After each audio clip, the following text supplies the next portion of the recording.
Welcome to the Dream Journal from the studios of KSQD in Santa Cruz.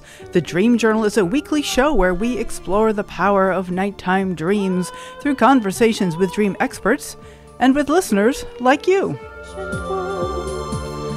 the house behind, the life you find is something understood. In the words of Carl Jung, who looks outside dreams, who looks inside awakens. Time is keenly found. We are not alone. Water over. Today's music is called Neuroscapes, created new for you this week by Rick Leffel.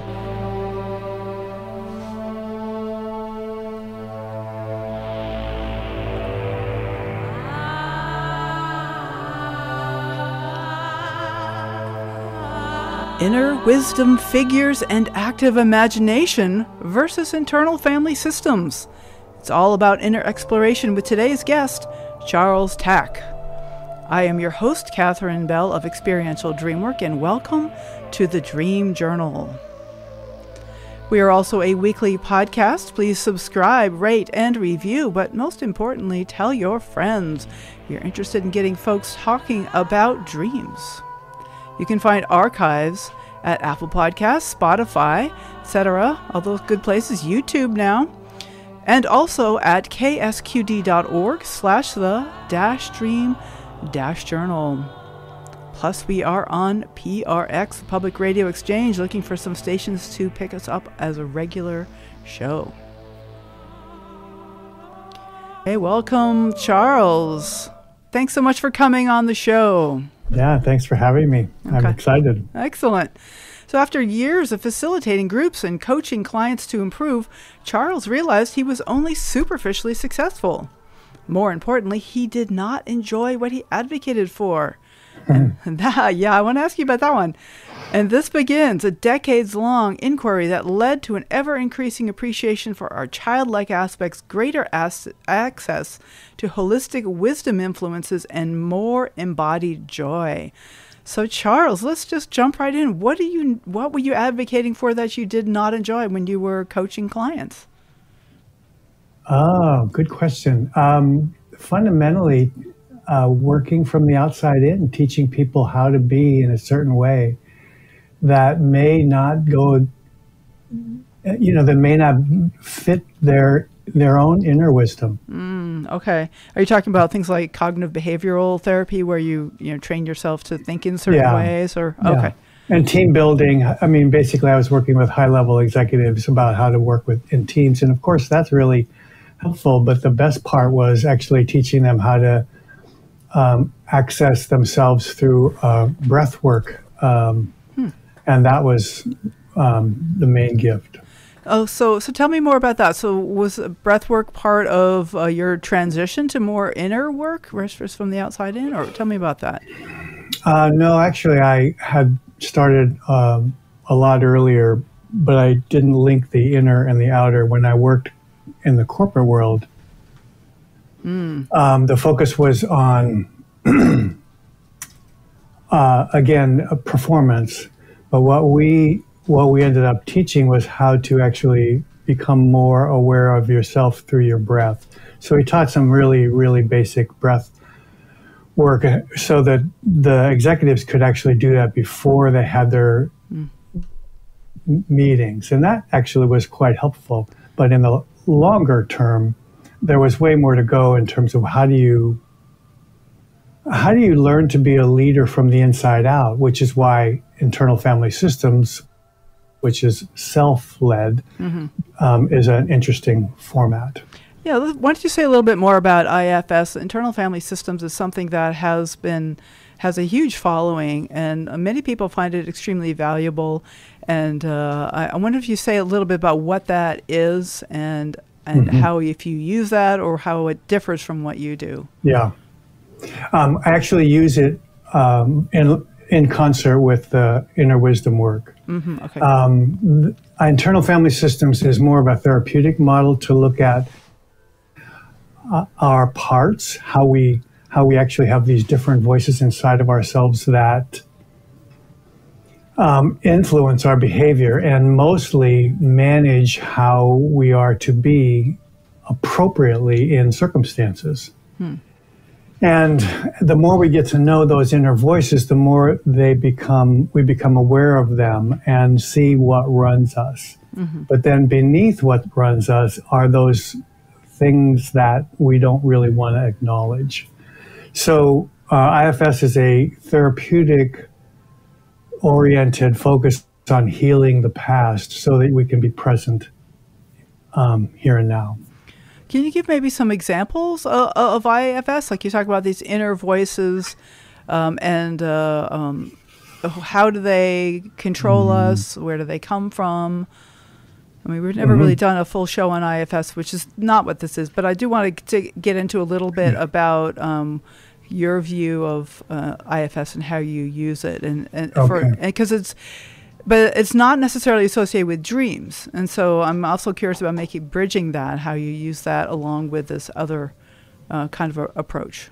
Okay. Well, the link to dreams is that dreams access our inner worlds, and internal family systems, IFS, actually also does the same thing. Many of us are so focused on what's happening externally that we don't have awareness of what's inside. So, for instance, if someone, being single, someone meets somebody else, they put on a facade to flirt with that other person, and the other person will put on the same kind of facade, and they're actually operating from parts with each other. And of course, that's, it's a game that people play, all the time.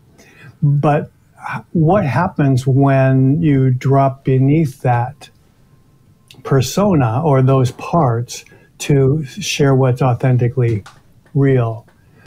Right. Yeah. So these parts are inside of us, and yet they're not necessarily real. So just because it's inside doesn't mean it's real. Is that what you're saying? Like, so I'm certainly familiar with the voice that says, "Oh, you really ought to do that," and it's an inner voice, but there's some level where it's not authentic. Is that what? Is that what you're talking about? Well, the inner voices are often based on what we grew up with. Yes. My mother's voice and my father's voice are still in my head, and they'll tell me what to do. Right. And I can tell by the tone. You know this, right? Yeah. So, and then also where you grew up, the culture you grew up in. I grew up in a small town in rural Pennsylvania, and so there's a voice or voices of people who say, well, you don't do that, or you do that, or this kind of thing. So when we listen to those voices, we engage the world in a partial way. It's not our wholeness. Okay, and so identifying those voices is important to, like, are there certain clues I get, like if I hear should or ought to or always or never, like these are kind of key kind of like clues that this voice is not authentic. It's not a deeper part of who I am, because it can be really hard to distinguish those different voices.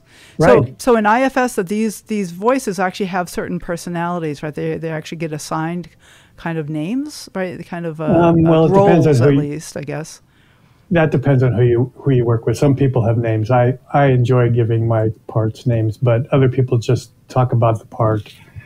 But yeah, back to your question. I mean, who's the real Catherine Bell, like on this conversation with me? So this is like, and who's the real Charles Tack having this conversation with you? Right. And I don't know about you, but when you have a real conversation that feels authentic and juicy, even if it's difficult, it's way more interesting than if you're playing a game.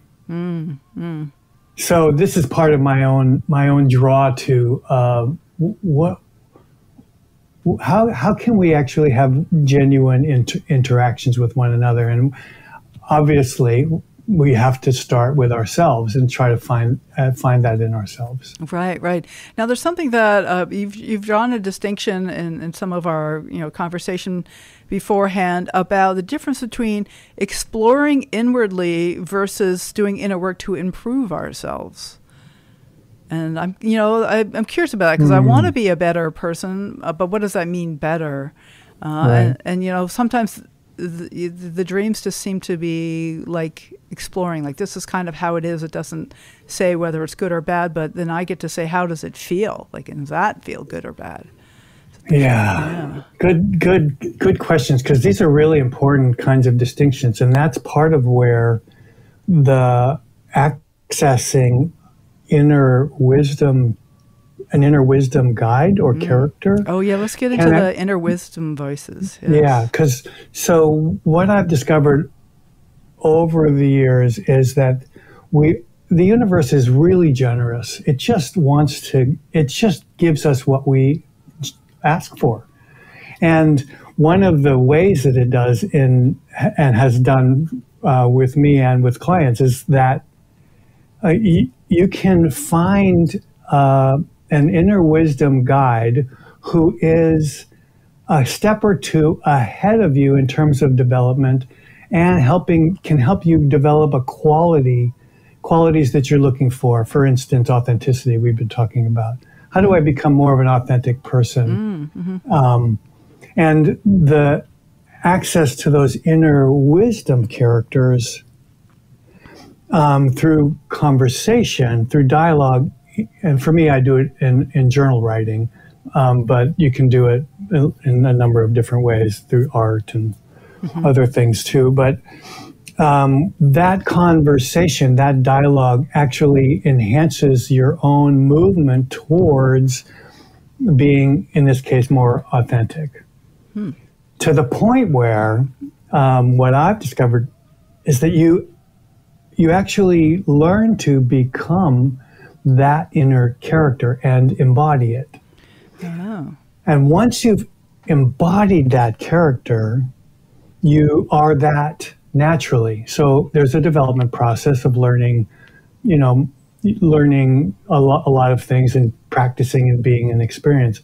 But then there's this place where you actually make it to like, oh, I'm being this character. I wonder if you have an example, Charles, that you could share with us, either from your own work or from clients of meeting an inner wisdom figure and then learning to embody that. Okay. So when I was single, I was going through this dating process many years ago, and I got caught in this old pattern over and over again of what I used to do in high school. And so I did the same kind of thing with it, and I realized it's happening over and over and over again. Well, I met an inner female character who actually guided my dating life, basically by we would have conversations before and after dating, and then the learning would happen, and then the next date would be another opportunity to practice some of the things that we had talked about. You're talking about in dreams that you had talked about with this? Yeah, well, this is like active imagination. Yeah, Jung would call it active imagination. It's kind of amplifying dreams. It's kind of working with daydream characters. But this character came on actually summer solstice. I looked it up before today. So yeah, it happened on summer solstice, and I gave her the name Summer, and she didn't mind at all and we worked together for like a year and a half. So I have hundreds of pages of conversation with her, and the effect of going out with different people. And then it eventually resolved to the point where I no longer would even be drawn to this certain kind of person that originally attracted me. So Charles, I'm curious. Like, how do we even know if a dream figure is a wise person, or is there a way that sometimes we could get led down the wrong path? That is such an excellent question. I don't know, to be quite honest, because there are times when you get a character who comes in who seems wise and actually ends up, poking. But here's the thing. When the inner characters are poking, they're actually... I'm sorry, poking? Poking us, into like, da da da, you're this or you're that. Oh, okay. The shoulds are pokes, right? And so that's pretty clear. Okay. But here's the thing is that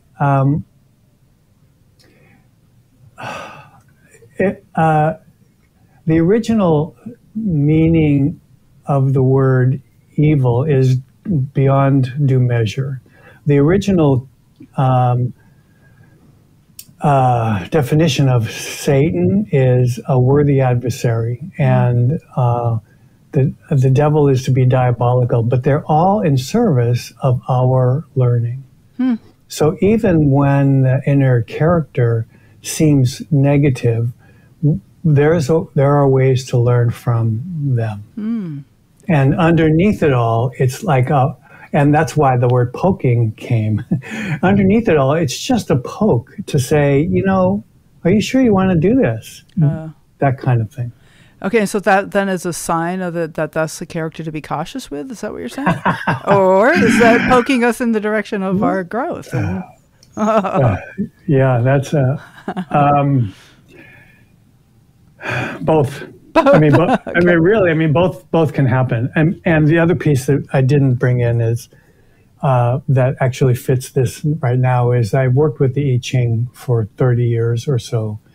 And oftentimes when I'm confused and have a question like that you just asked, I'll ask the I Ching what its impressions are or perspectives or suggestions are based on that. And often there's a very clear distinction of there's something really important for you to follow, or there's something really important to avoid. So that's more, now that you mention it, now that's more of where I've learned to begin to discern, to the point where I can more readily discern where this voice might be coming from. Right. But, in my my relationship to things like the I Ching and the Tarot and is that it's really reflecting ourselves. And so maybe it gives us a way to recognize our own instincts, our own intuitions. Like I'm thinking of like also the dreamer's aha. Like may have a dream about something and someone, there's 5 different things that could mean, but the one that goes, when I have that aha, like that's the one that's relevant to me. And so I think maybe the I Ching and the Tarot, certainly in my understanding of these things, that's how they work. It's like, exactly. I've done a little bit of I Ching and they're always very vague, but the rich, a lot of rich imagery in the I Ching. And so the thing that grabs me about that is the one that I trust. And so it's basically mirroring back to me, my own intuition. So it becomes like a vehicle, like a mirror. It's hard to comb your own hair without a mirror. Exactly. And it is vague, and dreams are often vague. Yes, and it is the aha that goes, because the aha that says, oh, there it is. Because for me, when I first started reading it, I read the Wilhelm version, which was really difficult. And I said, if even one sentence made sense to me, that would be enough to help me move. So I would work for that one sentence or move towards what's the aha here? Because it's like the mirror to touch that part in us that sparkles, like, oh yeah, that's it. Okay. So we come back again to feelings, which is, as a sciencey type like I am, it's sometimes hard to get in touch with those, and dreams really provide me a chance to connect with my feelings. And it sounds like this kind of question I asked about how do you know if it's a helpful character or if it's leading us astray. It's like we got to just keep tuning into the feelings and the ahas. And maybe there's a time when the character is valuable for me to dialogue with, but after a while, like, man, maybe not so much. Right, and it would begin to fade away as we put more attention on the ahas that are pulling us forward to the qualities we're wanting to embody, like authenticity. Okay. Yeah, I'd like to get a little more of something, some more specific examples in here. Like maybe we could use this as a chance to kind of look into about the younger parts. You mentioned the idea that those voices in our heads often come from our upbringing or the culture we were raised in. And I wonder if you have some other example that you could share with us about that kind of a thing. Yeah, good. And actually, one came. I was giving a reading to a client on I Ching reading in particular. And it was actually more of a coaching session along with the reading. His question was, he had a lot of health issues over his life, and he had the chance to work with a healer, a remote healer from, I don't know, Arkansas, somewhere like that. And he asked about whether or not to work with her, and we did the reading, and he got a very, very, very clear no. This is not appropriate, and the I Ching was unequivocal. Sometimes they aren't, but this was unequivocal. And so he not only was he pleased with that, but he wrote me this great accolade, testimonial.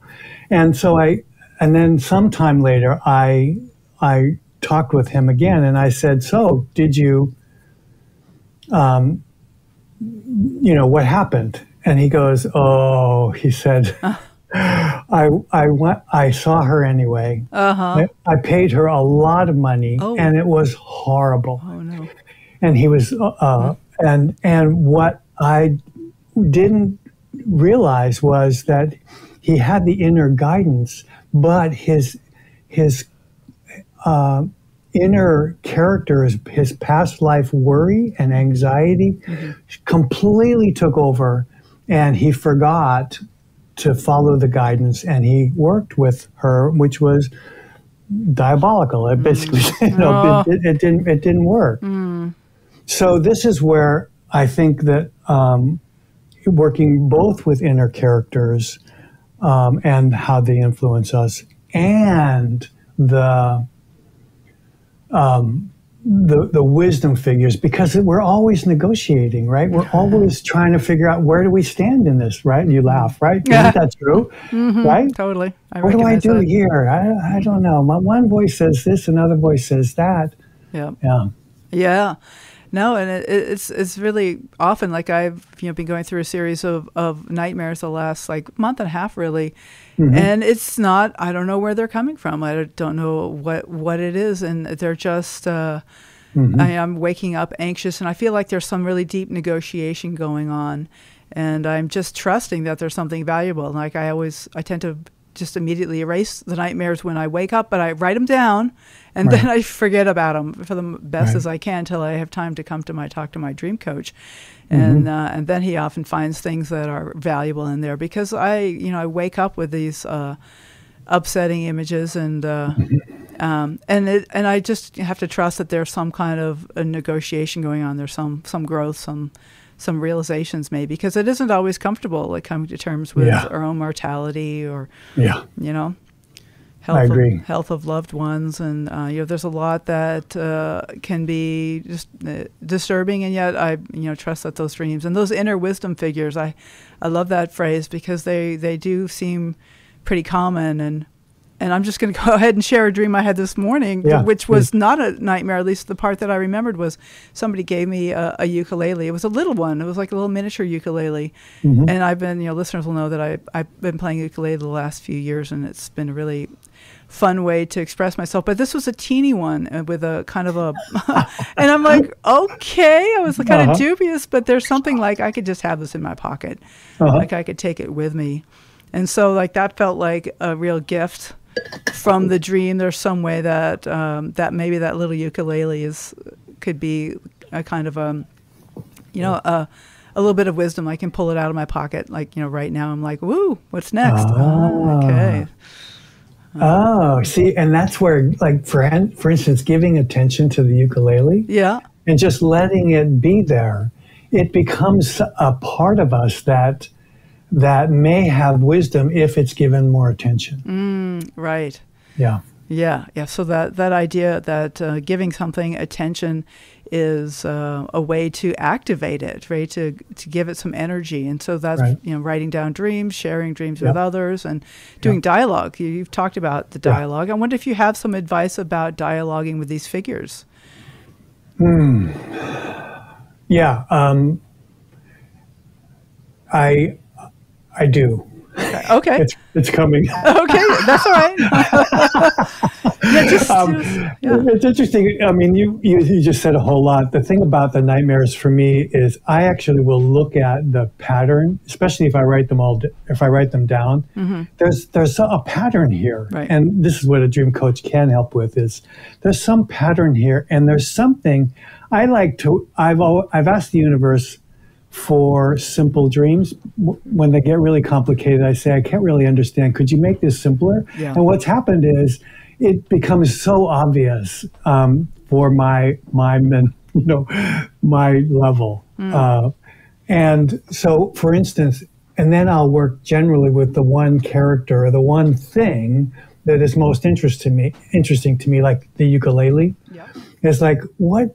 And so I will go back into the dream or back into my imagination and let the ukulele be there. And I'll say, do you have something to say to me? Or would you like to expand on yourself or an expression of yourself? So the ukulele may change in size, or it may morph into something that looks like it's underwater, or it may become a violin, or I mean, that's the thing for me is when a ukulele would become more of a violin or a cello or something that's deeper and it's got a broader range. Right. That'll suggest to me that there's something, that this gift is being given the attention it wants so that it can grow in you. And do you do this on paper or out loud with somebody? I usually do it on paper. I mean, you have a dream coach that you could work with, but and I do it with clients too. So I'll take them back into their place, into the dream, and I'll actually. The other question is, I'll say, what else is around that ukulele? What's the environment it's in? Because there's something about the larger environment that it's like, it's not just the ukulele, right? You have the ukulele inside a context. Right. That's true. Yeah. So Charles, we're going to take a short break, and we'll come right back. And I want to talk a lot more about this active imagination idea, because I think this is something we have not talked a lot about on the Dream Journal. So this is Charles Tack, and I'm so glad to have you on the show. And I'll let you know we are broadcast live from the KSQD studios in Santa Cruz and co-broadcast live in San Jose by KCXU. My name is Catherine Bell. You are listening to The Dream Journal.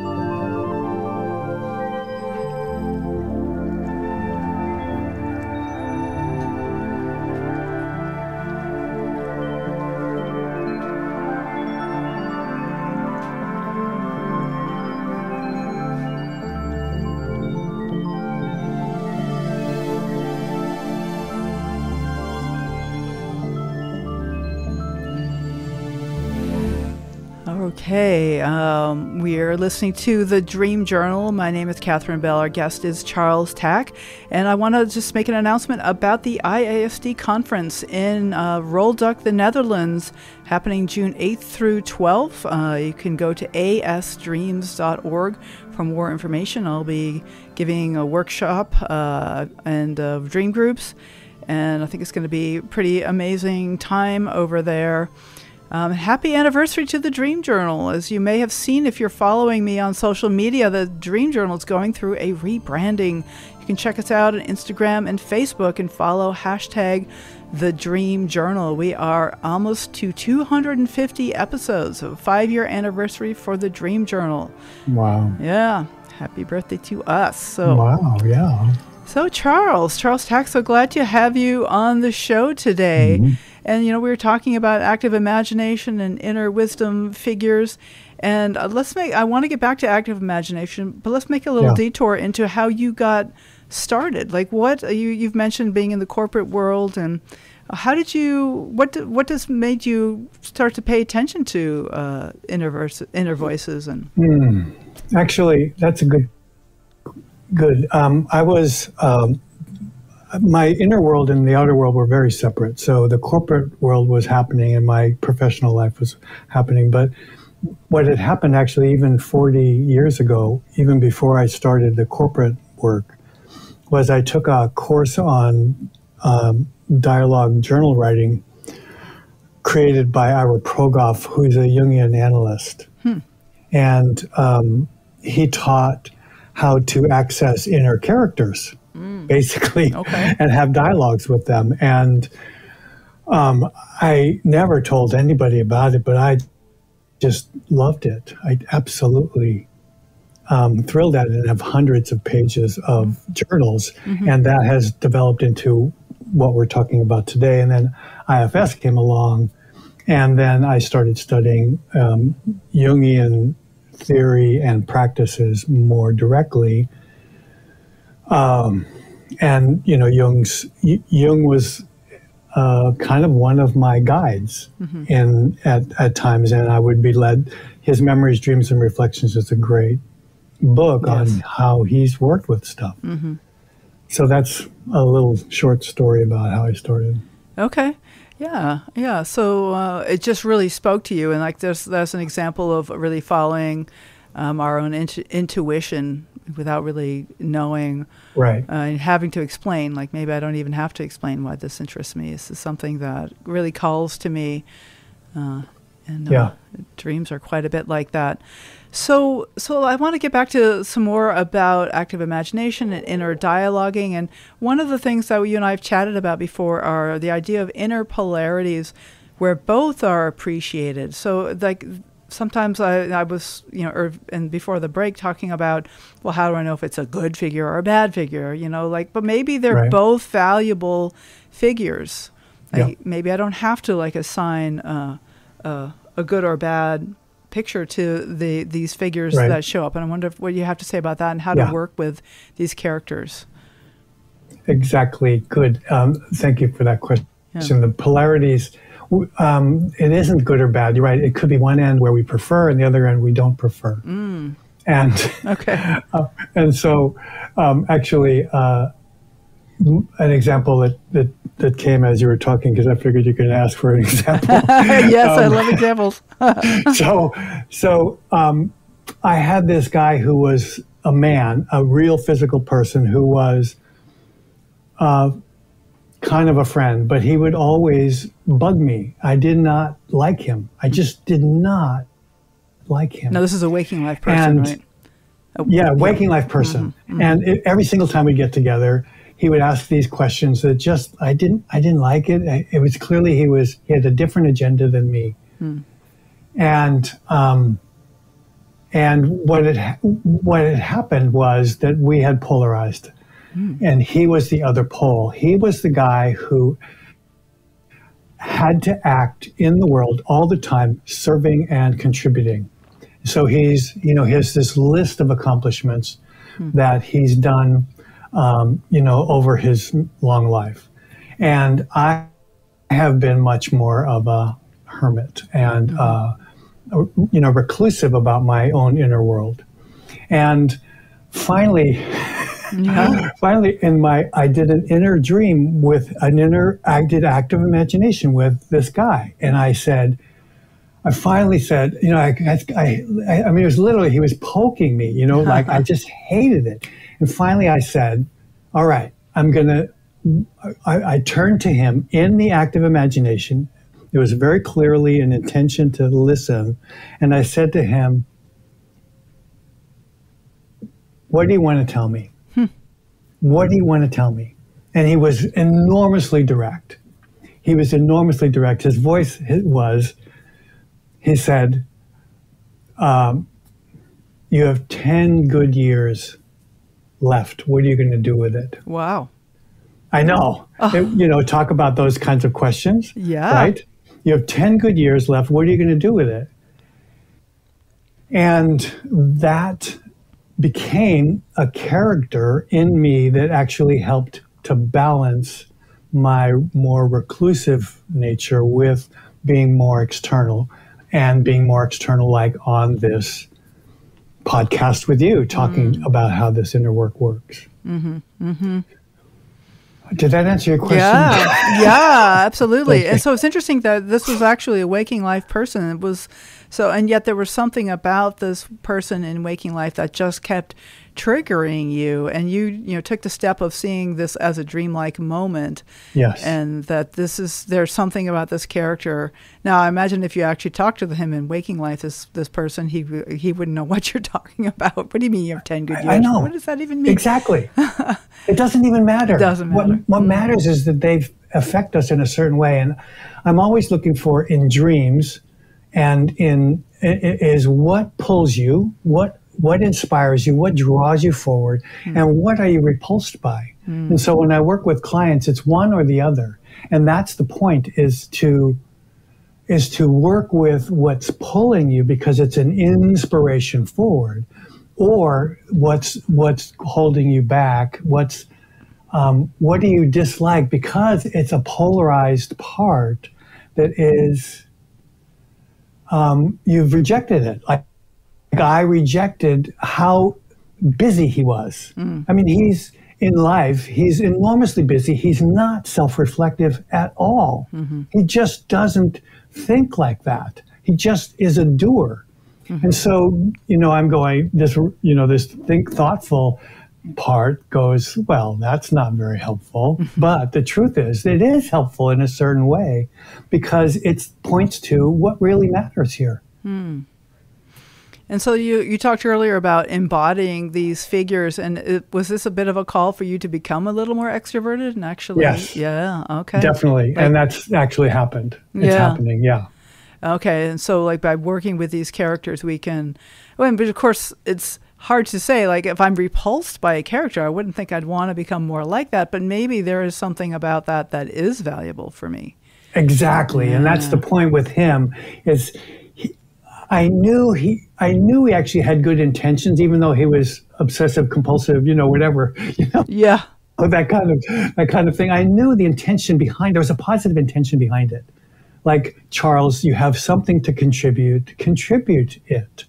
Don't waste any moments because you have, 10 good years, which is metaphoric, of course. Hopefully. I mean, has it been more than 10 years since this guy? Okay. Yeah.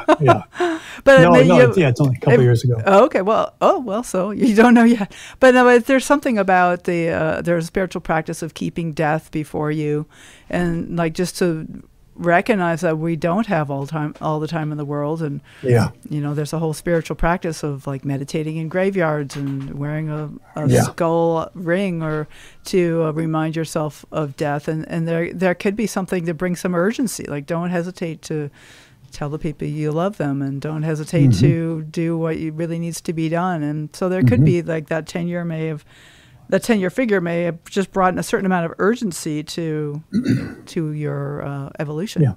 Yeah.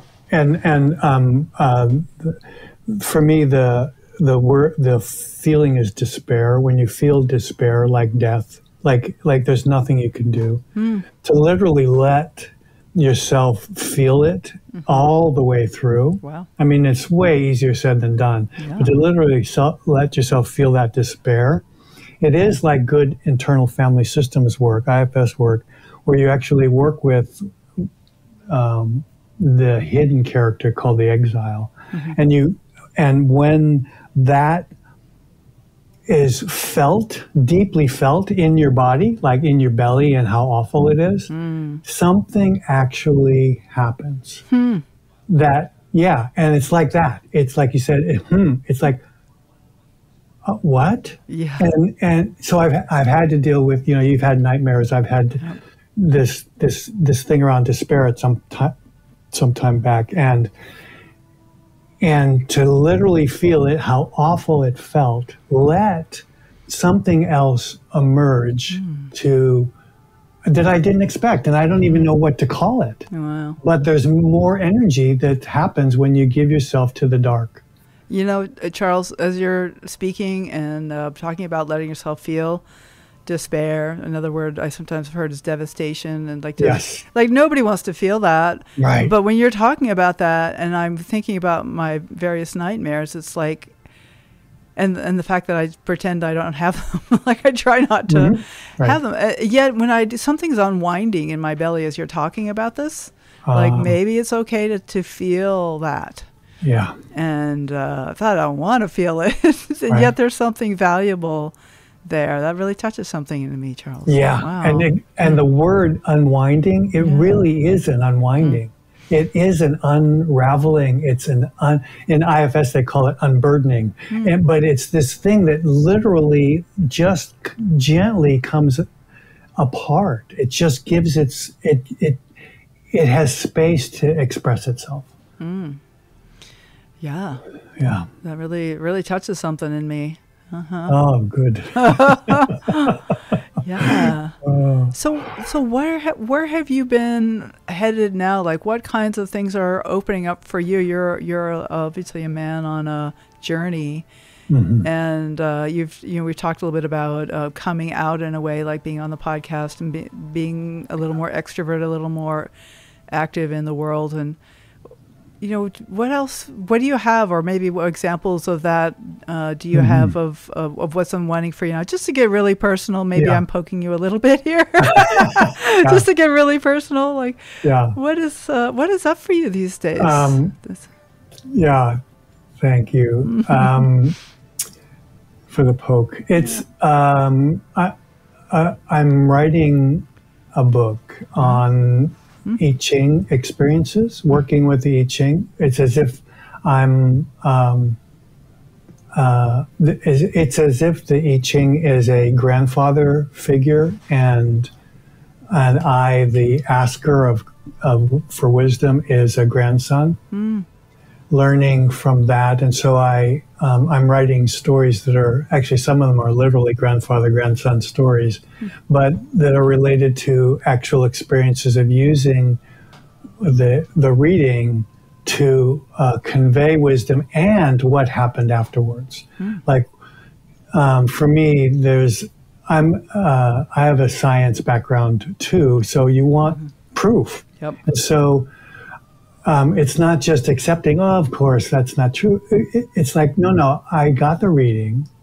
I'm going to go through the experience that I asked for the reading for, and I'm going to look back on what the reading said and the experience and see if there's more learning that can come from that reflection. So there's a lot of writing about that. Okay. Yeah. Yeah. Okay. Well, this brings up for me something that we mentioned earlier on in the show. But what about joy? And what about being more childlike? Like, what about where does? I don't even know what I want to say about that. But what do you want to say about that? What is joy? And like this whole thing started with you saying you weren't enjoying the things that you were teaching people. Like, so what do you enjoy? And what is it about to look for joy? Thank you. Good question. And the truth is that my personality is pretty joyful, and that's a natural thing. But I get stuck in trying to do it a certain way. So I took a martial arts class, which was really great. But sometimes the teachers were so serious that there was no place for joy.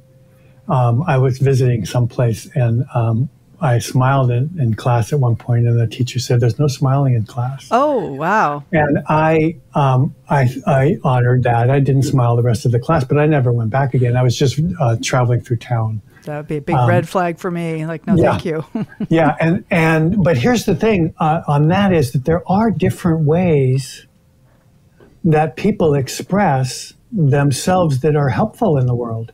This guy who taught this way actually was benefiting. He had a large class. He was benefiting a certain aspects of the students, and probably maybe having downsides there too. But my way is more joyful. And there's a lot of spiritual teachers in the world who are pretty serious. And then there's also ones that are pretty joyful, like the Dalai Lama. And, there's like, what is going on there? So what are they doing? They're embodying themselves. They're embodying their radiance.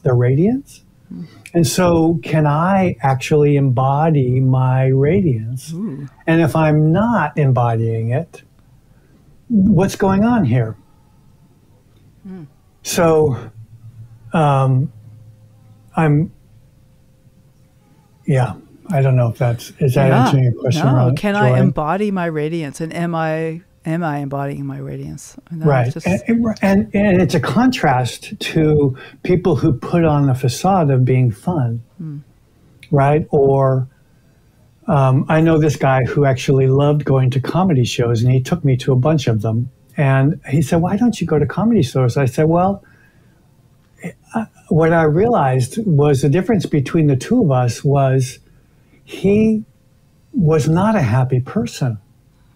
And he needed the comedy to find joy, and great. I mean, what that's a beautiful benefit of comedians and finding the joy, because he needed more of that.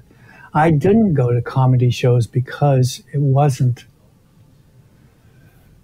necessary.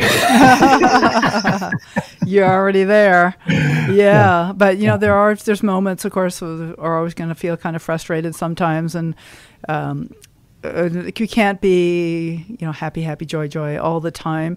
Right. And so I'd like to use the word radiance. Like maybe what I'm radiating is frustration right now. I have frustration moments for sure. And yet it is a kind of a radiance, and I'm like fully in myself. And yes, maybe that's something to look for and to cultivate. Well, if you're radiating frustration, and you actually can watch yourself radiating the frustration, have a bit of an observer. Yep. There's something interesting about that. Like, what's going on in me? So, yes. Yeah, totally. And my partner and I will do this thing where I'm feeling, the word is cranky. Yep. Like I'm feeling kind of cranky right now, and the other partner goes, "Okay, I'll see you later." Right. Well, you're less likely to blame somebody else if you recognize it's coming from inside. You're like, okay, look out, not personal. I'm coming through. And we know it. It doesn't last, right? It doesn't. Right. It's just a feeling flowing through. Right. Exactly. Yeah. Like a dream character, right? In the dreams and the ephemeral nature of dreams. Yeah. Right. So bringing that awareness to the moment. Yes, I love that. I recognize that for sure. Yeah. Yeah. So we're getting near the end of our hour, and I wonder, do you have any topics we haven't covered, or anything in particular that you want to share with our listeners now? Encouragements or suggestions or? Okay, yeah, good question. Thank you for your good questions. I realized that when my partner said, "What's your main intention here?" and I said to her, "My main intention here is to somehow share the generosity of the universe, the generosity that comes if we pay attention." And you can call it the unknown, all kinds of different names. But dreams are such a doorway into the generosity of the universe. And even in nightmares, the nightmares are potentially pointing to places where something's hidden. We're kind of gently being poked, and if it's a nightmare, it's actually not a gentle poke; it's awful. True. So I understand that. But I've asked the universe to provide its lessons gently, and you can do that, and the universe will provide them gently. But if you don't get them, they're going to get a little bit more, and adamant, and imperative. But my sense is that it's all for our own development to be who we truly are, which is, I don't know, for each of us, it's a unique thing.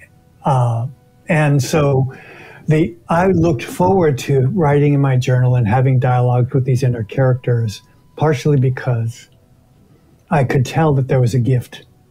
There was a gift here that I have not surfaced. There's something hidden in what's going on. And sometimes it comes through a phrase that they say, when you said this, what you were really saying was, and you go, aha. And that's an insight.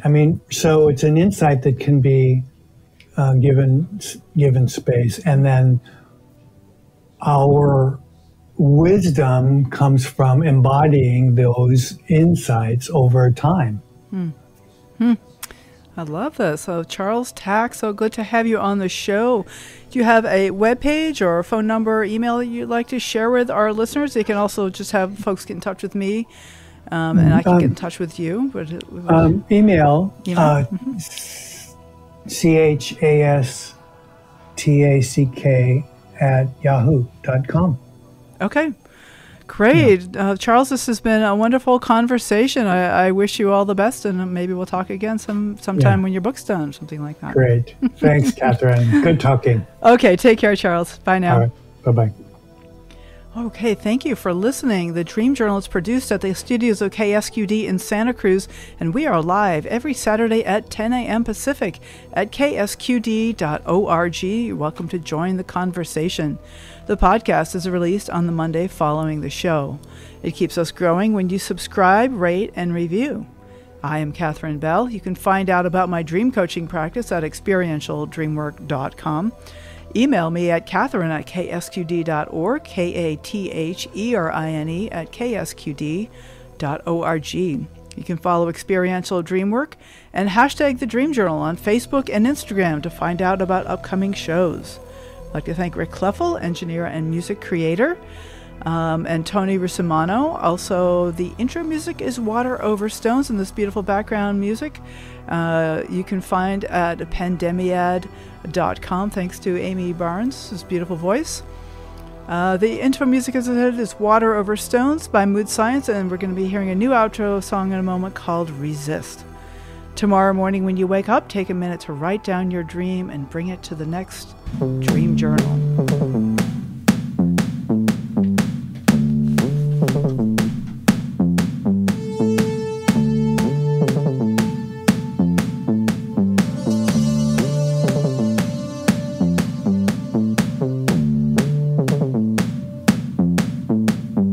Perfect is the enemy of good. The journey to perfect always starts with should. Should is a word that should not exist. If you want to use it, try hard to resist, to resist, to resist, resist, resist.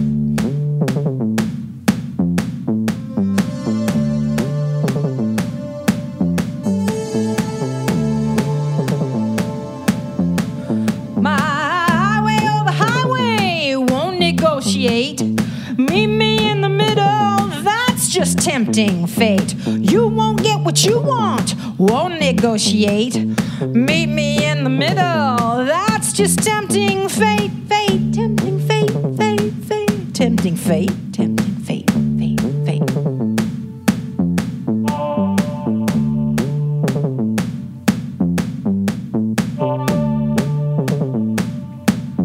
Oh, it's a done deal. Sausage made, get something done deal. Hopes might fade, forget your done deals. It's in the past, a dumb and working deal.